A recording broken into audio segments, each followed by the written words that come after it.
Je jure solennellement que mes intentions sont mauvaises. Sorcière, sorcier, moldu, bonjour.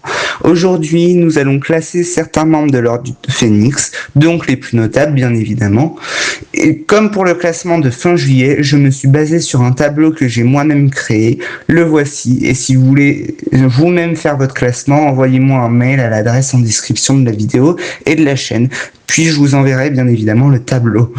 Donc les membres vont être classés du pire personnage au meilleur. Commençons tout de suite. Mundungus Fletcher, c'est le pire personnage de l'ordre car il ne veut jamais se mouiller pour faire des missions et n'apporte rien de concret pour aider l'ordre à la lutte du Seigneur des Ténèbres. Fleur de la Cour. Nous avons peu d'informations pour la classer. Elle ne faisait pas partie du premier ordre et nous ne savons pas si elle a fait beaucoup de missions pour l'ordre, mis à part la bataille des 7 Potters et la bataille de Poudlard, bien évidemment. Sirius Black. À cause de la restriction de sortie par Dumbledore, Sirius ne peut pas participer aux actions de l'ordre et ne peut pas communiquer d'informations importantes, ce qui ne lui donne pas une place bien haute dans ce classement, malheureusement. Fred et George Weasley apportent tous deux des informations à l'ordre durant la 7e année d'Harry et participent tous deux à la bataille de Poudlard ainsi qu'à la bataille des 7 Potters, ce qui vaut leur place à égalité. Minerva McGonagall participe à la bataille de Poudlard et essaye de faire un maximum de choses pour protéger les élèves des frères Carrow quand ils enseignent à Poudlard. Severus Rogue a risqué toute sa vie pour protéger Harry et lutte activement contre Voldemort en continuant de jouer son rôle d'espion. Il arrive à transmettre les l'épée de Gryffondor à Harry et veille sur lui, ce qui lui permet cette 13e place. Charlie et Bill Weasley apportent tous les deux des informations à l'ordre et participent tous les deux à la bataille de Poudlard ainsi qu'à la bataille des 7 Potters, ce qui leur vaut la place à égalité.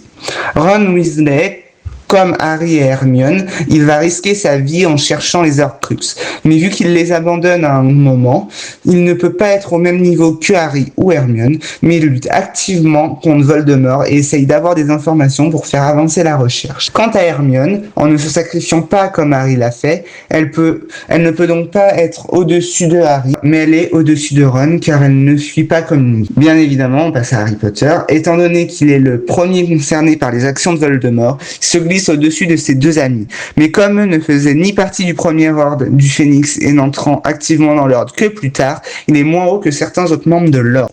Kingsley Shacklebolt communique beaucoup d'informations à l'ordre vu qu'il fait partie du ministère de la magie et c'est un très grand horreur. Il prend beaucoup de risques pour aider l'ordre.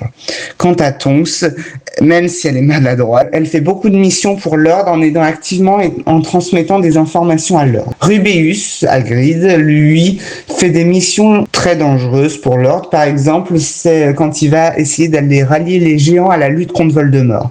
Et il se bat durant la bataille de Poudlard, ce qui lui vaut cette belle 6e place. Arthur Weasley, comme tous les membres qui sont en tête du classement, lutte activement pour la chute de Voldemort. Il va prendre des risques dans ses missions et participe à toutes les grandes batailles du 2e ordre. Molly se hisse au-dessus de son mari car en plus de lui, elle tue l'une des plus fidèles servantes de Voldemort. Je parle de Bellatrix Lestrange. Remus, lui, meurt durant la bataille et il a toujours souhaité faire des missions importantes et dangereuses, ce qui lui vaut une belle place. Quant à Maugrey, ayant été un horreur hors pair et remplissant la moitié des cellules d'Azkaban à lui tout seul, il est en seconde place.